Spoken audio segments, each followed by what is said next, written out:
Come here. Get off.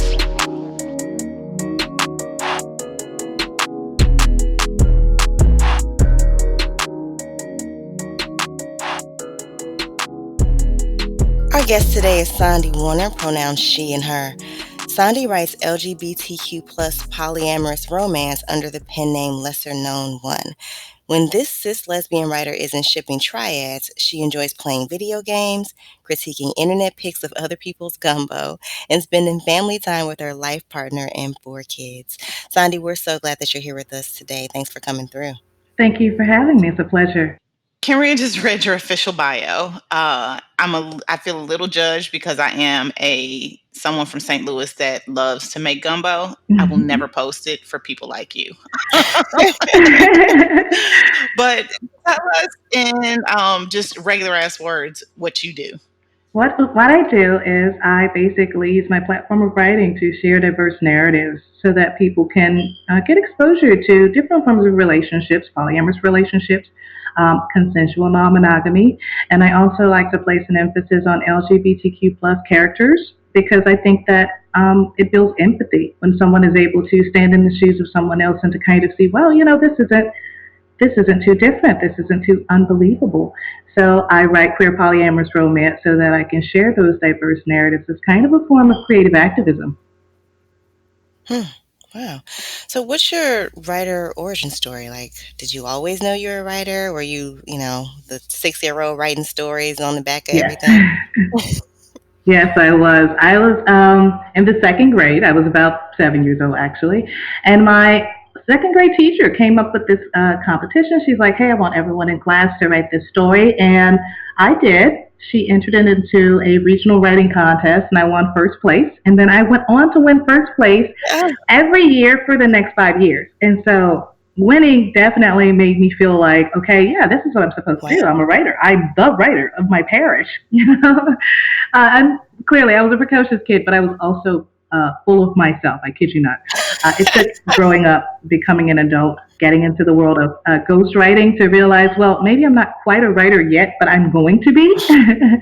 So, yeah, I always knew this is what I wanted to do. I love the idea of a little black girl being full of herself. We need more Sondis in the world. So we learned that you worked as a ghostwriter for years. What made you make the leap from working on books for other people to creating your own? That one was an easier leap than I wanted it to be. I have been working with a client for a very long time, and we had built a great rapport. We had a great relationship, very well paying client. And unfortunately, he decided to close his publishing company unexpectedly, which put me back into the gig economy, right? And relying on finding new clients, and I was having trouble with it at the time. I went through a little phase of depression behind it. And my daughter says, well, get away from that stuff.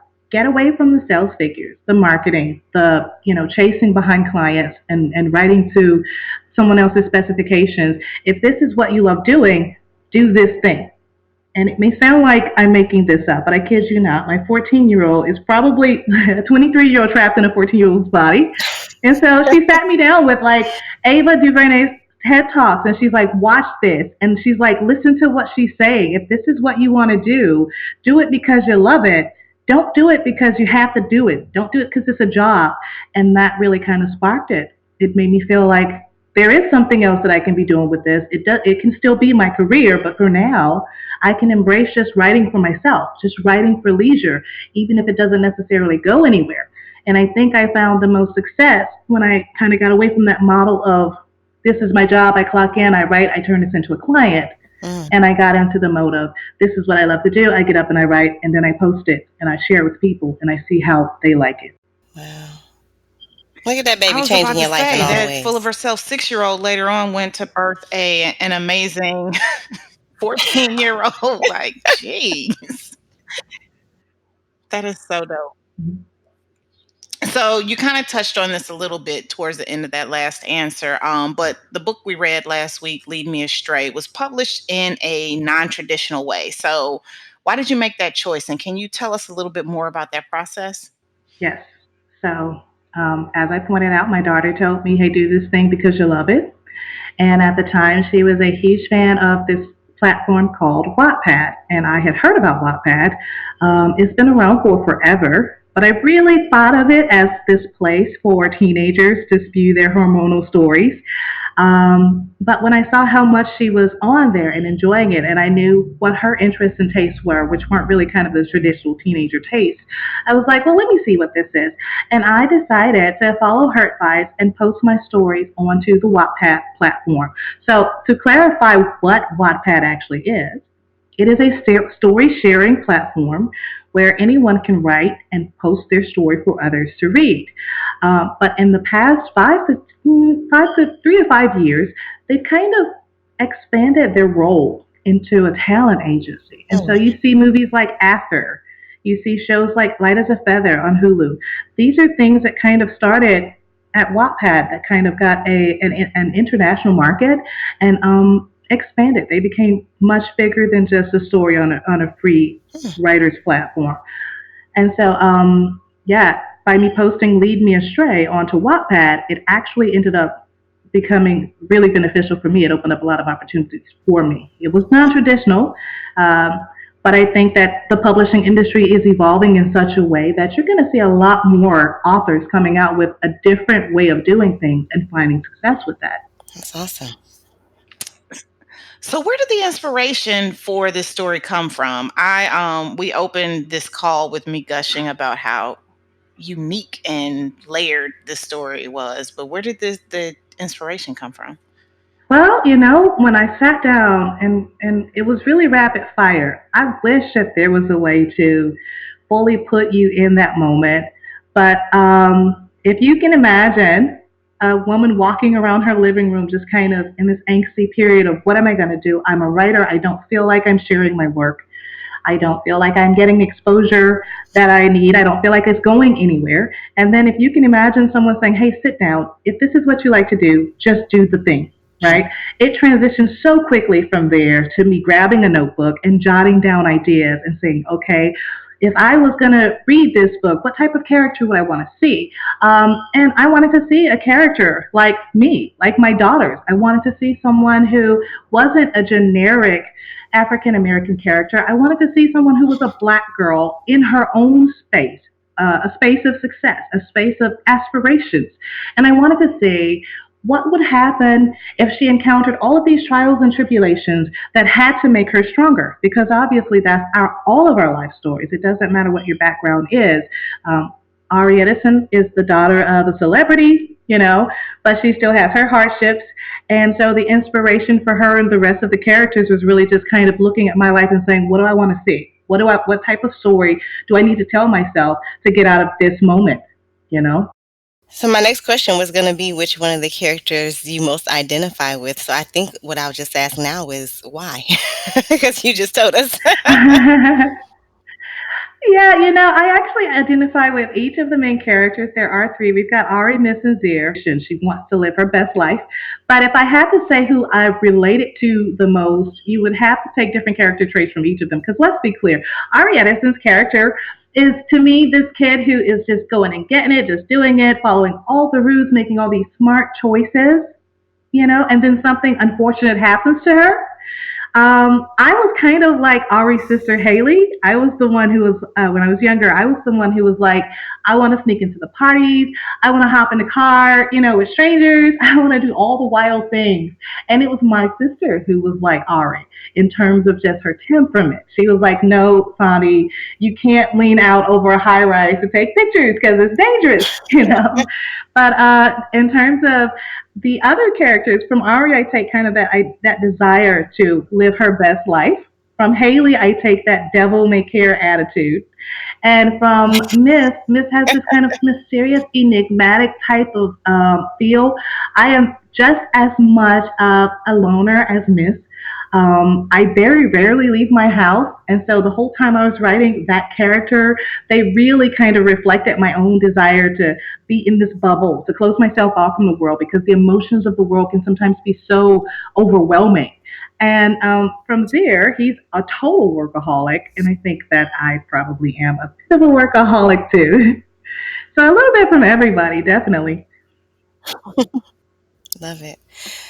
One of the many things we love about this book, because we love this book, is that it makes consent a natural, sexy part of the story. Why was that important to you?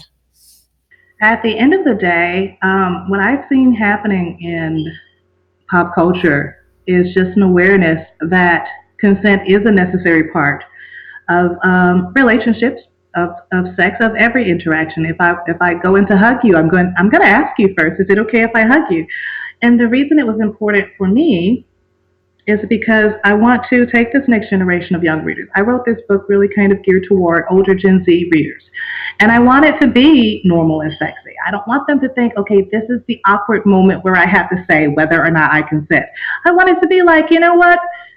This is a natural part of interacting with other people because if you care about someone, then you don't just impose, you don't just make assumptions. And if we start to amplify that message, I think that we can kind of see a change across the culture when it comes down to how we discuss sex and how we interact with other people. It should be natural. It should just be a natural part of the process.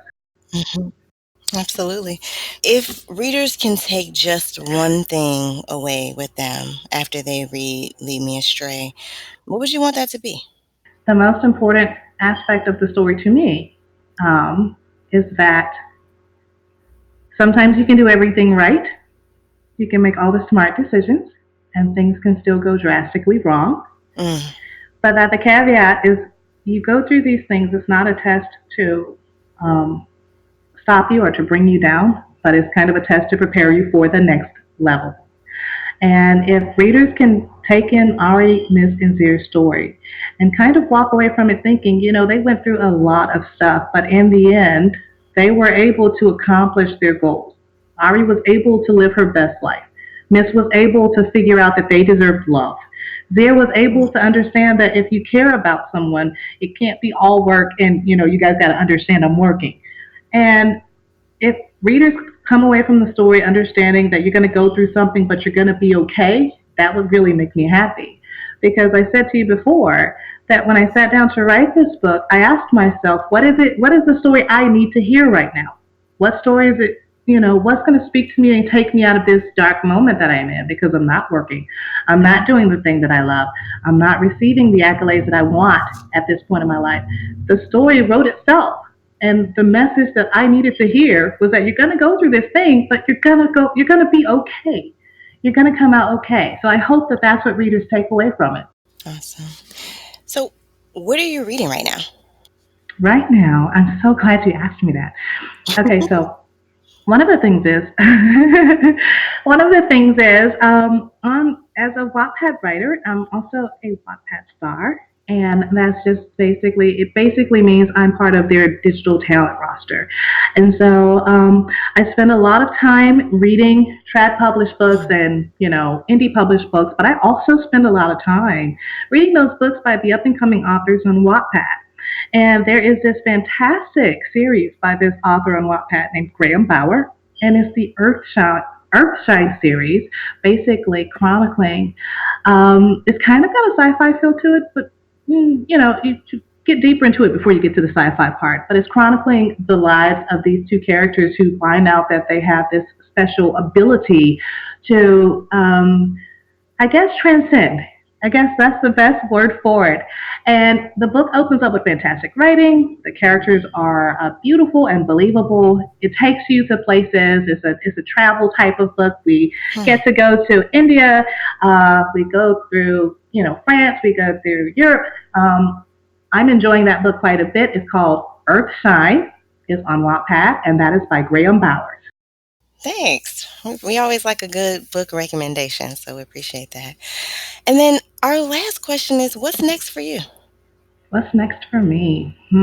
Well, right now I'm working on book two of the Overlay City series, Hey. and so I will be done with the entire three books by hopefully by next year. But in the midst of writing, I'm also doing my own IGTV show. It's called Behind the Scenes with LK1. And it's just basically a way for me to share an in depth look into the types of writing that I do and also to kind of give words of encouragement and advice to other people. And along with that, I have also been gearing up to see Lead Me Astray transition into bigger and better opportunities, and I can't wait to be able to share that with my readership. So 2020, I'm looking forward to this year being incredibly busy and incredibly active, and it's the kind of busy that I like, writing, videos, Mm, doing as much as I can to share my creative force. Yeah. yeah. You saying that reminded me of a question that I wanted to ask, which is where did your pen name come from? That's funny because most people don't ask that. The lesser known one. Well, they say every family has a writer. My family has several writers, Oh, wow. actually. My mom, she writes, she's a hobby writer. My sister is a published author as well. She's indie published. My younger brother actually does a lot of the story development for video games with EA. And so I'm kind of the lesser known one. I write queer polyamorous romance. I'm just kind of diving into it, and coming from behind the scenes, coming from the ghostwriting end that's more so backdoor, more so, not forward facing. So the lesser known one reflects just kind of that sense of you don't know me yet, but you will know me. I'm coming out of those shadows, definitely. I was about to say that's changing. Yeah, I hope so. So we want to make sure that we let folks know where they can find you. I see your Okay, website is lesserknown1.com, correct? that is correct. And Okay, you and can on also Wattpad, it's find. wattpad.com. Oh, go ahead, tell us, please. Oh, you're doing a fantastic job. I'm sorry, I didn't mean to overtalk you. I was just going to say you can also find me on wattpad.com/user/lesser known one, the number one altogether. You can also find me on Twitter and on Instagram. And my handles on both of those are lesser underscore known underscore the number one. Wonderful. See, you did a great job at it. And that ends this week's episode of The Turn On. Thank you so much for joining us. This episode was produced by us, Kenrya and Erica, and edited by Ballistic. The theme music is from Brazy. We want to hear from y'all. Send your book recommendations and all the burning sex and related questions that you want us to answer to theturnonpodcast@gmail.com. And please subscribe to the show on your favorite podcast app. Follow us on Twitter at The Turn On Pod and Instagram at The Turn On Podcast. And find links to books, transcripts, guest info, and other fun stuff at theturnonpodcast.com. And remember, the Turn On Podcast is part of the Frolic Podcast Network. You can find more podcasts that you'll love at frolic.media/podcast. Thanks for joining us, and we'll see you soon. Bye.